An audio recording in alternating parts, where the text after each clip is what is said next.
गांव की बहू के हक के लिए लड़ पड़ी चार शहरी बहुएं। आदित्य एक लड़की के साथ घर के दरवाजे पर खड़ा है। उस लड़की के गले में फूलों की माला है और माथे पर सिंदूर। ये देखकर माधवी गुस्सा होते हुए, ये क्या तमाशा है? तू बिना बताए इस लड़की को इस तरह शादी का जोड़ा पहनाकर घर ले आया? ये सब क्या चल रहा है यहाँ?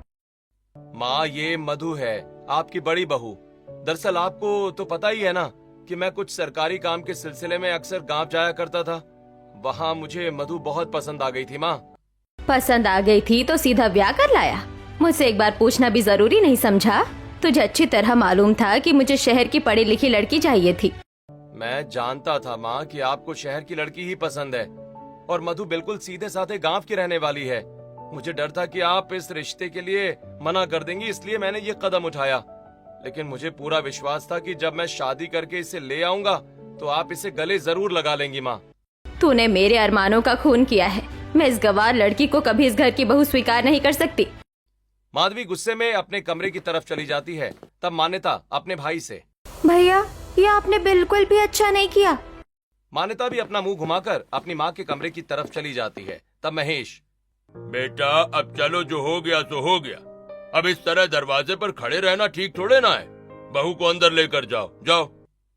उधर मान्यता अपनी माँ से, माँ हम इस मधु को इतना प्रताड़ित करेंगे कि वो खुद ब खुद ये घर छोड़कर भाग जाएगी। उसके बाद आप जैसा सोच रही है वैसा ही होगा। हाँ, जब ये खुद ही भाग जाएगी तो मेरे बेटे की दूसरी शादी मैं अपनी पसंद की शहर की लड़की से धूमधाम से करवा दूंगी। अगली सुबह मधु रसोई में जाकर खाना बनाने की तैयारी करती है। तभी माधवी वहाँ आकर, आज तेरी पहली रसोई है ना? तुझे खाना बनाना है। सुन, मैंने आज पूरे मोहल्ले को यहाँ दावत दे दी है। तू पूरे मोहल्ले के लिए खाना बना। मधु घबराकर रसोई में रखे बड़े बड़े बर्तनों को गैस चूल्हे पर चढ़ाती है। वो भारी मात्रा में दाल चावल साफ करने लगती है और तेजी से सब्जियां काटने बैठ जाती है। दोपहर होते होते मोहल्ले की औरतें घर में आने लगती हैं। मधु सबको खाना परोसने की तैयारी करने लगती है। उसे देखकर गंगा और जमुना नाम की दो औरतें माधवी से बातें करते हुए, अरे माधवी, तुम तो बोल रही थी कि मैं अपने इकलौते कमाऊ बेटे के लिए शहर की कोई लाऊंगी। ये तो बिल्कुल ठेठ गांव की बहू है। ये तो पूरी गवार लग रही है। सही कह रही हो गंगा बहन। कहाँ तुम शहर की बड़ी बहू के सपने देख रही थी और कहाँ ये गांव की छोरी ले आए। अरे क्या कहूँ बहन, अब बेटे की पसंद है। आखिर बेटे के आगे तो झुकना ही पड़ता है। थोड़ी देर के बाद मेहमान खाना खाकर वापस चले जाते हैं। तभी आदित्य अपनी माँ से, मैंने आपको बताया था ना कि मेरी गवर्नमेंट जॉब लग सकती है, तो मेरी जॉब लग गई। इस नौकरी की ट्रेनिंग के सिलसिले में मुझे कुछ महीनों के लिए शहर से बाहर जाना पड़ेगा माँ। मुझे कल सुबह ही निकलना होगा। बेटा तू चिंता मत कर, तू आराम से अपनी नौकरी पर जा। मैं यहाँ तेरी बीवी का अपनी जान से भी ज्यादा ध्यान रखूंगी। आदित्य राहत की सांस लेता है। अगली सुबह सूरज निकलने से पहले ही आदित्य अपना सूटकेस उठाकर गाड़ी में बैठ जाता है और घर से विदा ले लेता है। मधु दरवाजे पर खड़ी होकर उसे जाते हुए देखती रहती है। तभी माधवी वहाँ आकर, ओ महारानी सुन, तू ऐसा कर कि पहले इस पूरे घर का झाड़ू पोछा और कोने कोने की साफ सफाई सब कुछ अभी के अभी कर ले। उसके बाद तुझे हमारे साथ एक जगह चलना है। जी माँ जी, मैं बस ये बर्तन खत्म करके तुरंत पूरे घर की सफाई में लग जाती हूँ। मधु थकने के बावजूद घुटनों के बल बैठकर पूरे घर में पोछा लगाती है, जाले साफ करती है और भारी सामान खिसकाकर सफाई करती है। दोपहर तक उसका शरीर टूट जाता है। वो हांफती हुई माधवी के पास आती है। माँ जी, घर का सारा काम हो गया है। झाड़ू पोछा बर्तन सब कुछ चमका दिया है। अब बताइए कहाँ चलना है? चल अब हमारे साथ चल, ज्यादा सवाल जवाब मत कर। माधवी और मान्यता मधु को लेकर घर से थोड़ी दूर पहुंचती हैं। वहां माधवी ने किराए पर एक तबेला जैसा टूटा फूटा घर खरीदा हुआ है। चारों तरफ गंदगी फैली है और एक कोने में एक गाय बंधी हुई है। ये देख, ये गाय, आज से इसकी पूरी देखभाल करने की जिम्मेदारी तेरी है। देख, तू अपने उस गंदे गांव में करती थी ना, बिल्कुल वैसे ही यहाँ भी करेगी। जी माँ जी, मैं कर दूंगी। गाय की सेवा करना तो पुण्य का काम होता है।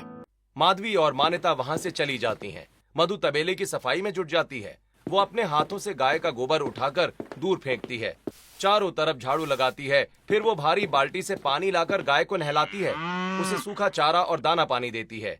शाम को जब वो बुरी तरह थककर घर वापस आती है और सोफे पर बैठ जाती है, तब माधवी, उठ यहाँ से, चल अब सीधे रसोई में जा और रात का खाना बना। मधु रसोई की तरफ कदम बढ़ाती है। वो आटा गूंथती है और सब्जी छौंकती है। रात को डाइनिंग टेबल पर वो सबको खाना परोसती है।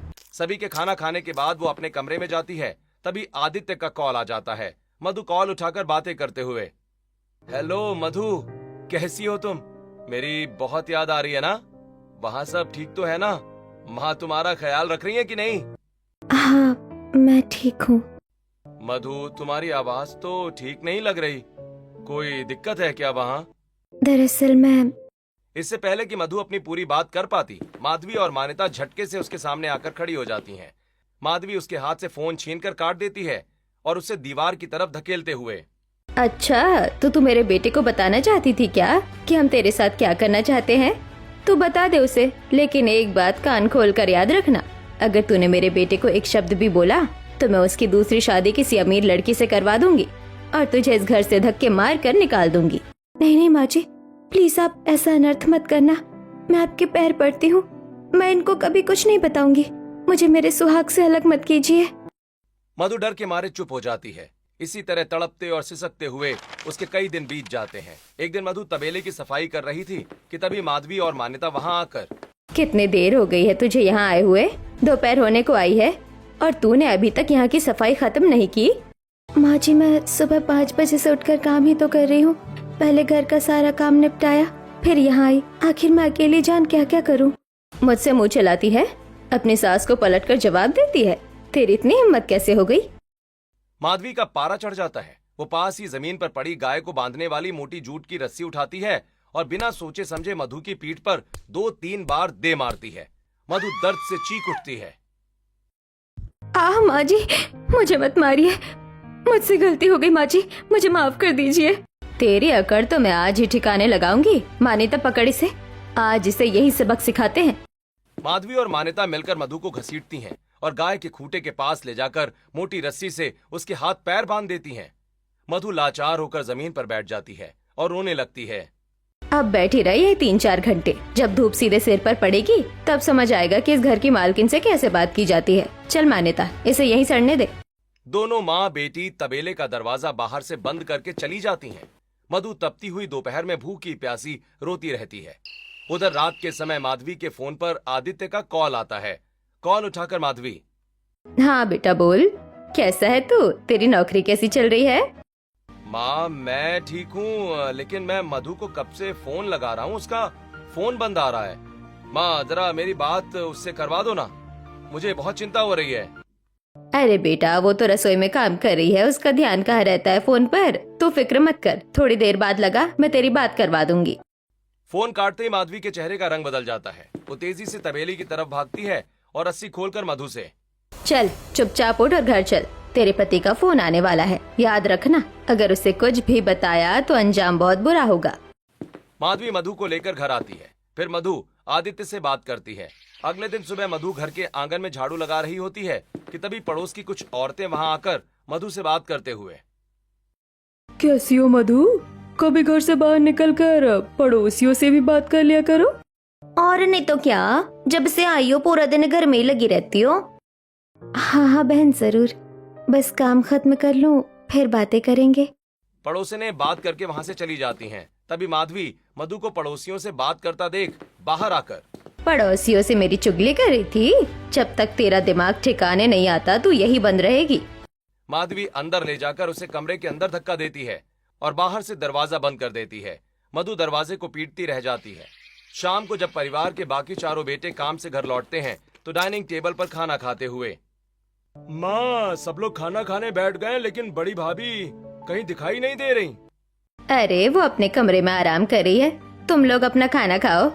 भाभी तो कभी बिना सबको खाना खिलाए आराम नहीं करती, उनकी तबीयत तो ठीक है ना? मैंने कह दिया ना कि वो आराम कर रही है, आज उसका काम करने का मन नहीं है, इसीलिए वो अंदर है। चारों भाई माँ के गुस्से को देखकर चुप हो जाते हैं। उधर उस अंधेरे कमरे में मधु पूरी रात भूखी प्यासी बंद रहती है और सिसकती रहती है।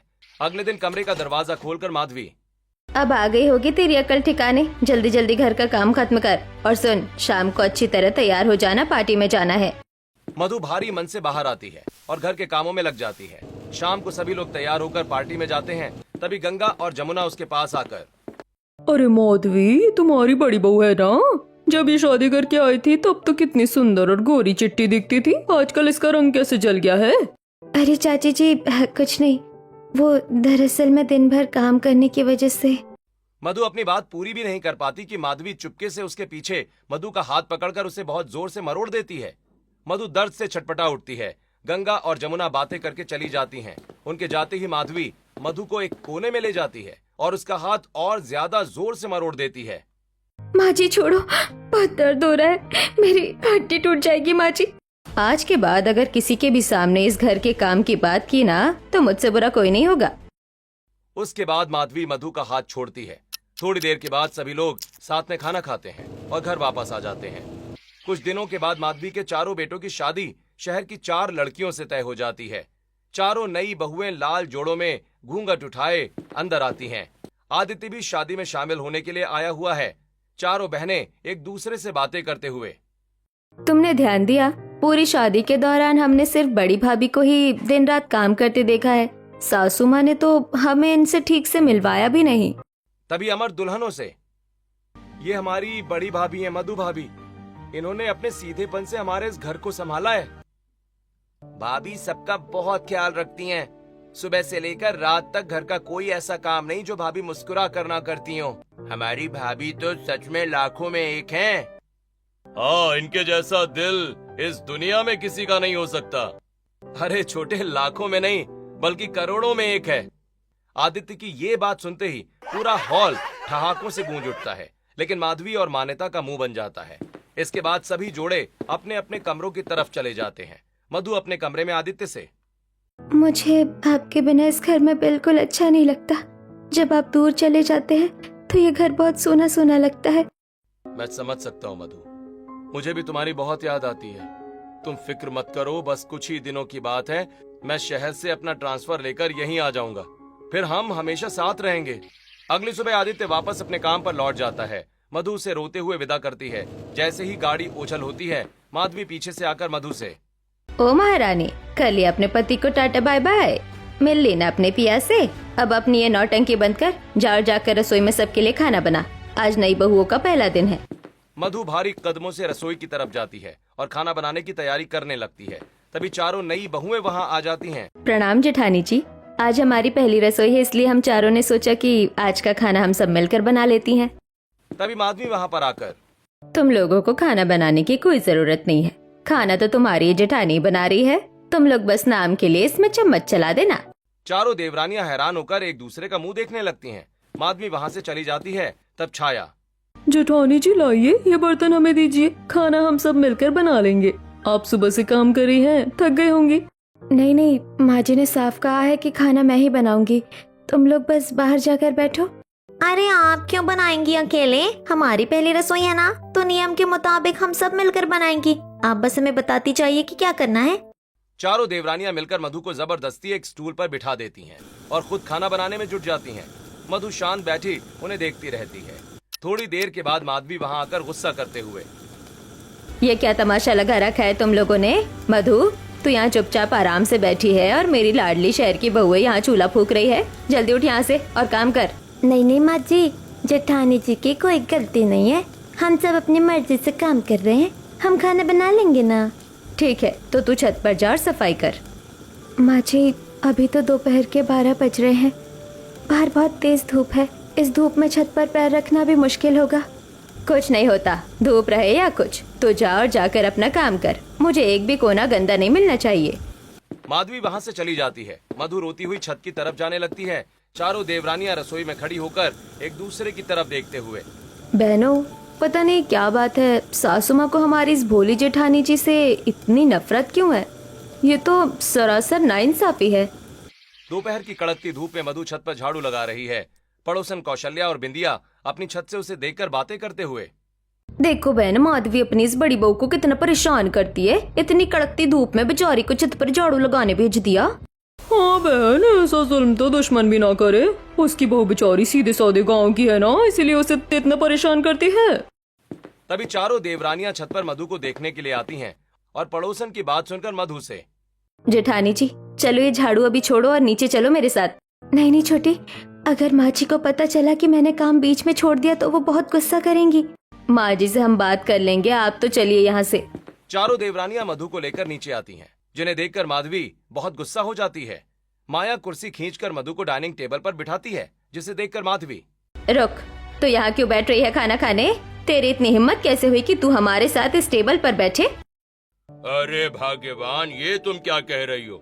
क्यों ऐसा क्यों कर रही हो उसके साथ? हाँ, वो भी तो इस घर की बहू है ना। बहू है तो क्या हुआ? मेरी इन पढ़ी लिखी सुंदर शहरी बहुओं के मुकाबले तो कुछ भी नहीं है। माँ, तुमने ये क्या गांव शहर लगा के रखा है? तुम लोग अपनी जुबान बंद रखो। इस घर के नियम मैं तय करती हूँ, जो भी है, लेकिन इस गवार को मेरी उन बहुओं का दर्जा कभी नहीं मिल सकता जो मेरी शहर की बहुएं हैं। माँ जी, ये तो सरासर गलत बात है। आप ऐसी भेदभाव वाली बातें क्यों कर रही हैं? जेठानी जी भी तो आखिर इस परिवार का हिस्सा है। अपनी इस तरह सरेआम बेइज्जती देख मधु के सब्र का बांध टूट जाता है और वो अपने कमरे में चली जाती है। ऐसे ही कुछ दिन और बीत जाते हैं। एक दिन किचन में ढेर सारे बर्तन धोते हुए मधु पुरानी यादों में खो जाती है। माँ देखो, मैं बाग से कितने मीठे और रसीले आम तोड़ कर लाई हूँ। आज इसकी चटनी बनाना। बेटा, तो दिन भर बस गांव में घूमती फिरती रहती है। जाकर रसोई में थोड़ा खाना वाना तो बना ले, कुछ सीख ले काम करना। माँ, आपको तो अच्छी तरह पता है ना कि मुझे घर का काम करना बिल्कुल पसंद नहीं है। आप ही जाकर काम कर लो ना प्लीज, अपनी लाडली के लिए। ठीक है भाई, हमारी बेटी नहीं चाहती काम करना तो मत कराओ उससे काम। आप समझते नहीं हो, ससुराल पता नहीं कैसा मिलेगा, वहाँ काम करना ही पड़ता है। हमारी बेटी का ससुराल अच्छा ही मिलेगा। बहुत अच्छे लोगों के हाथ में मैं अपनी बेटी का हाथ दूंगा, देखना वो अपने भोलेपन से सबका दिल जीत लेगी।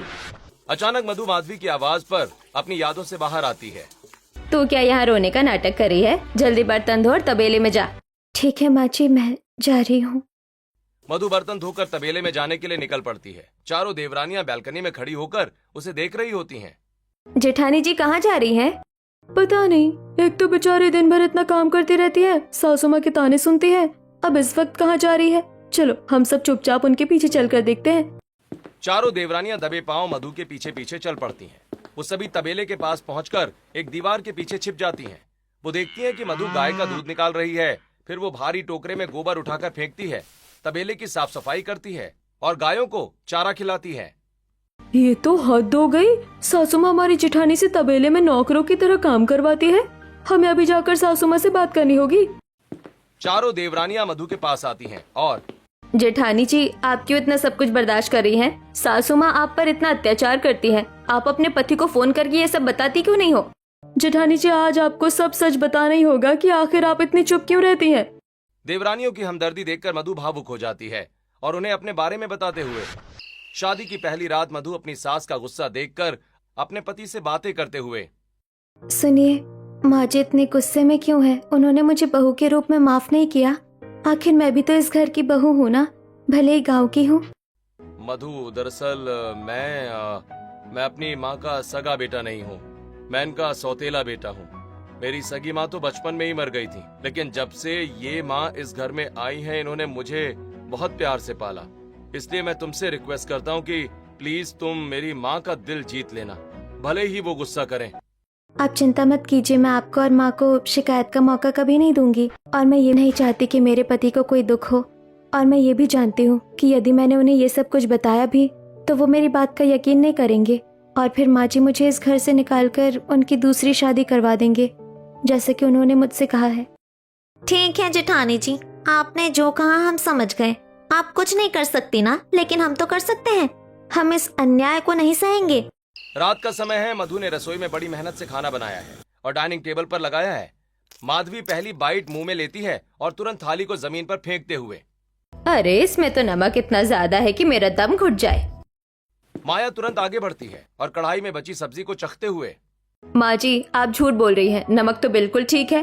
तुम लोग चुप रहो, इसकी तरफदारी करने की कोई जरूरत नहीं है। हाँ भाभी, आप लोग क्यों इस गवार की साइड ले रही है? माँ को नमक ज्यादा लग रहा है तो ज्यादा ही होगा ना। माँ जी, अगर आपको खाने में नमक ज्यादा लग रहा है तो आप खुद रसोई में जाकर बना लो और खा लो। जेठानी जी अब दोबारा आपके लिए खाना नहीं बनाएंगी। माधवी अपनी बहुओं के इस तीखे तेवर को देखकर हैरान रह जाती है। वो गुस्से से अपने कमरे में चली जाती है। मान्यता भी उसके पीछे भागती है।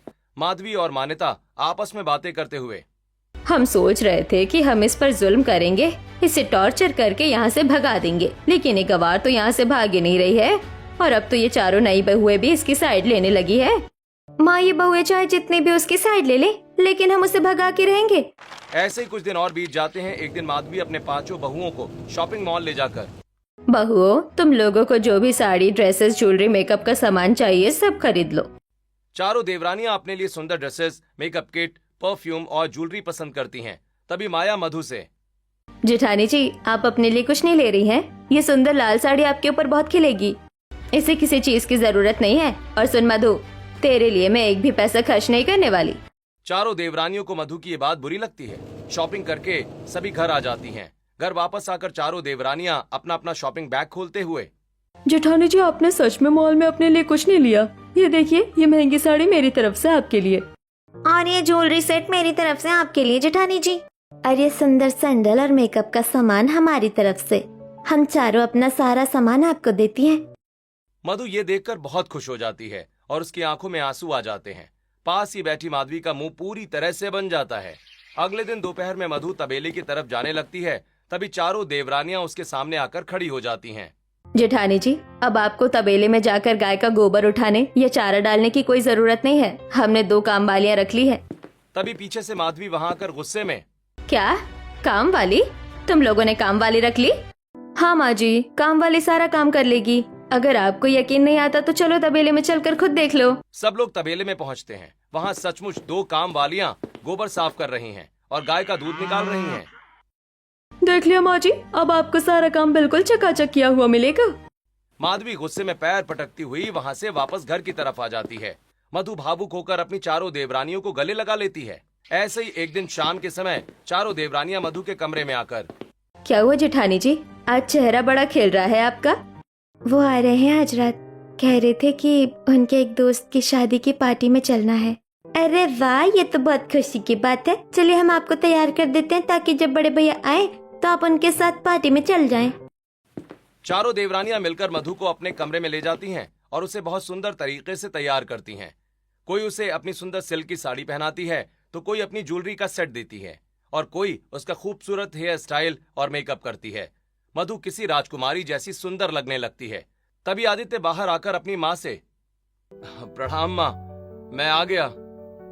आज रात मेरे दोस्त की शादी की पार्टी है। मैं मधु को अपने साथ ले जाना चाहता हूँ। अरे बेटा, आज तो घर में मेहमान आ रहे हैं, बुआ जी आ रही हैं, घर का बहुत सारा काम पड़ा है, तो इसे मत ले जा, ये यहीं रहेगी। तभी चारों देवरानियां मिलकर सजी धजी मधु को हॉल में लेकर आती हैं। आदित्य अपनी पत्नी को देखकर दंग रह जाता है। भैया, आप जेठानी जी को अपने साथ लेकर जाइए। और घर के काम का क्या है, हमारी सासू माँ तो है ही ना यहाँ देखने के लिए, और हम 4 बहुएं भी तो हैं। हम सब मिलकर चुटकियों में सारा काम कर लेंगी। आदित्य मुस्कुराते हुए मधु का हाथ थामकर पार्टी के लिए निकल जाता है। रात को वो लोग घर आते हैं। अगले दिन सुबह फिर से आदित्य अपनी जॉब के लिए निकल जाता है। उसी रात माया पानी पीने के लिए रसोई की तरफ जाती है। तभी वो माधवी को किसी से बातें करते हुए दरवाजे के पीछे छिपकर सुन लेती है। हाँ हाँ माखन लाल जी, आप बिल्कुल भी चिंता मत कीजिए। मैंने जैसा आपसे कहा है वैसे ही होगा। आज नहीं तो कल मैं इस गांव की गवार को इस घर से भगा ही दूंगी और फिर आदित्य की शादी आपकी बेटी से करवा दूंगी। ये सुनते ही माया चौंक जाती है। सुबह वो अपनी बाकी तीनों बहनों को कमरे में इकट्ठा करके सारी बातें बताते हुए, तो ये है माँ जी की सच्चाई। वैसे मैंने भी कई बार देखा है कि माँ जी अक्सर छुप छुप कर छत पर या कोने में किसी से बातें करती रहती है। एक उपाय है, नाया को सासू माँ की आवाज की हूबहू मिमिक्री करना आता है ना। इस बार जब भी उस माखन लाल का फोन आएगा तो हम सासू माँ को किसी बहाने से दूर ले जाएंगे और इनाया सासू माँ की आवाज में बात करके सारा सच उगलवा लेगी। ऐसे ही कुछ दिन बीत जाते हैं। एक दिन चारों देवरानियां माधवी के आसपास मंडराने लगती हैं। तभी माधवी के फोन पर माखन लाल का कॉल आता है। उसे देखकर माया तुरंत माधवी से, अरे माँ जी छोड़िए उस फोन को, मैं कल ही बाजार से एक सोने की अंगूठी लेकर आई हूँ। आइए माँ जी देख लीजिए।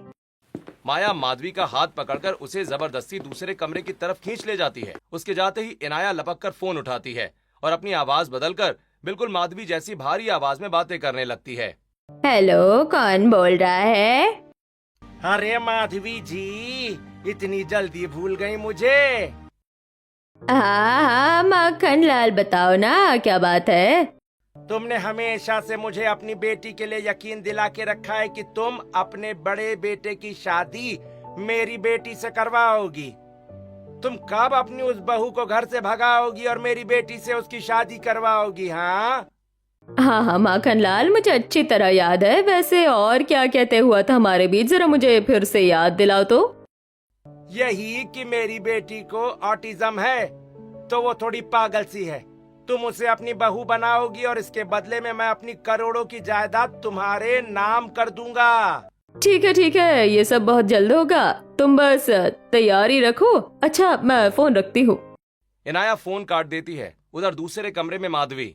अरे बहू, बताना तू क्या दिखा रही है इतनी देर से? कब से अलमारी खंगाल रही है? अरे माँ जी, मैं वही अंगूठी दिखा रही थी जो मैं कल ही लेकर आई थी, लेकिन वो अंगूठी पता नहीं कहाँ गुम गई है। अब जाने दीजिए, फिर कभी ढूंढकर दिखा दूंगी आपको। माधवी गुस्से में कमरे से बाहर आ जाती है। चारों देवरानियां तुरंत अपने कमरे में इकट्ठा होती हैं और इनाया अपनी बहनों को सारी बातें बताते हुए। अब हम चुप नहीं बैठेंगे, हम बड़े भैया को फोन करके सारी सच्चाई बताएंगे। माया तुरंत आदित्य को फोन लगाती है। माखनलाल और माधवी के इस पूरे प्लान की सच्चाई बता देती है। नहीं, मैं नहीं मानता। तुम चारों बहुएं मिलकर मेरी माँ पर इतना बड़ा झूठा इल्जाम लगा रही हो। मेरी माँ ऐसा कभी नहीं कर सकती। ठीक है भैया, अगर आपको हमारी बातों पर विश्वास नहीं है तो आप आज शाम को बिना बताए अचानक से घर आना और खुद अपनी आंखों से देख लेना कि आपके पीठ पीछे आपकी माँ आपकी पत्नी के साथ कैसा व्यवहार करती है। शाम का समय है। मधु माधवी को चाय देते हुए। माँ जी, लीजिए। माधवी चाय का एक घूंट लेती है और गर्म चाय का कप सीधे मधु के चेहरे और हाथों पर फेंक देती है। चाय के छींटों से मधु का चेहरा और हाथ बुरी तरह जल जाते हैं। मेरा हाथ जल गया। माँ जी, मेरा पूरा बदन जल रहा है। चाय कैसी बनाई है तुमने? कितनी फीकी है ये? तुझे एक चाय बनानी नहीं आती? आज तो मैं तुझे इस घर से धक्के मार कर निकाल के ही रहूंगी। माधवी मधु का हाथ पकड़कर उसे दरवाजे की तरफ घसीटने लगती है। तभी अचानक आदित्य अंदर कदम रखता है। वो अपनी पत्नी को जलते हुए और अपनी माँ को ये जुल्म करते हुए साक्षात देख लेता है। माँ, आपकी हिम्मत कैसे हुई मेरी बीवी पर हाथ उठाने की और उसे इस तरह घर से बाहर निकालने की? और उसके साथ आप ऐसा घटिया सलूक करती हैं। मेरी पीठ पीछे इस घर में ये सब तमाशा होता है। तभी चारों देवरानियां और बाकी चारों भाई भी वहां आ जाते हैं। पूरा परिवार हॉल में इकट्ठा हो जाता है। देखा बड़े भैया आपने कि आपके पीछे इस घर में जेठानी जी के साथ क्या क्या हरकतें होती है? माधवी, तुम पीठ पीछे मेरी बहू पर ऐसा अत्याचार कर रही थी। पिताजी, इतना ही नहीं, इन्होंने तो यह भी प्लान बनाया है कि ये किसी भी तरह जेठानी जी को घर से भगा दे और उसके बाद बड़े भैया की दूसरी शादी करवाए। तुम क्या बकवास कर रही हो? ये सब झूठ है। हम बिल्कुल सही कह रहे हैं और अपनी बात को साबित करने के लिए हमने उस माखनलाल को खुद यहाँ घर बुला लिया है। वो अपनी बेटी को लेकर आता ही होगा। तभी घर के दरवाजे पर माखनलाल एक लड़की का हाथ थामे अंदर आता है। वो लड़की मानसिक रूप से अस्वस्थ लग रही है और अजीब अजीब सी हरकतें कर रही है। अरे माधवी, तुमने मुझे फोन करके तुरंत यहाँ अपनी बेटी को लाने के लिए क्यों कहा? क्या बहू को भगा दिया तुमने? आइए आइए माखनलाल जी, आपका इंतजार हो रहा था। यहाँ आपको यहाँ सासू माँ ने नहीं बल्कि हमने बुलाया था। अब माखनलाल, तुम अपने मुंह से सारा सच इस परिवार के सामने बताते हो या मैं सीधे पुलिस को फोन लगाऊं? अरे नहीं, पुलिस को मत बुलाओ, मैं सब सच बताता हूँ।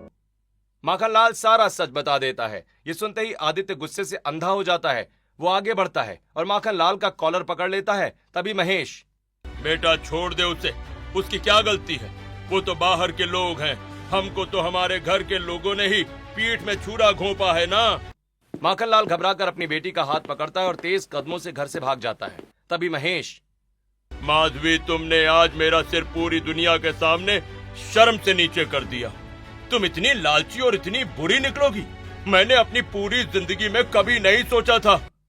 मैं इन्हें अपनी सगी माँ से भी बढ़कर समझता था, लेकिन इन्होंने मेरी मासूम बीवी के साथ ऐसा घिनौना खेल खेला। अब मैं एक पल भी इस घर में नहीं रहूंगा। भैया, अगर आप और बड़ी भाभी इस घर को छोड़कर जाएंगे ना, तो हम चारों भाई भी इस घर में नहीं रहेंगे। हम भी अपनी अपनी बीवियों को लेकर आपके साथ चले जाएंगे। पांचों भाई और उनकी बहुएं अपने अपने बैग उठाने के लिए कमरों की तरफ बढ़ने लगती हैं। ये देखकर माधवी पूरी तरह से टूट जाती है और जोर जोर से रोते हुए, मुझे माफ कर दो मेरे बच्चों, मुझे माफ कर दो, मुझसे बहुत बड़ी भूल हो गई। भाभी भैया, मुझे भी माफ कर दीजिए। इस सब में मेरी भी गंदी सोच शामिल थी। हमें छोड़कर मत जाइए। मधु का दिल अपनी सास को इस तरह रोता देख पिघल जाता है। वो अपने पति को इशारा करती है। आदित्य भारी सांस लेता है और उन्हें माफ कर देता है। पूरा परिवार रोते हुए एक दूसरे से गले लग जाता है।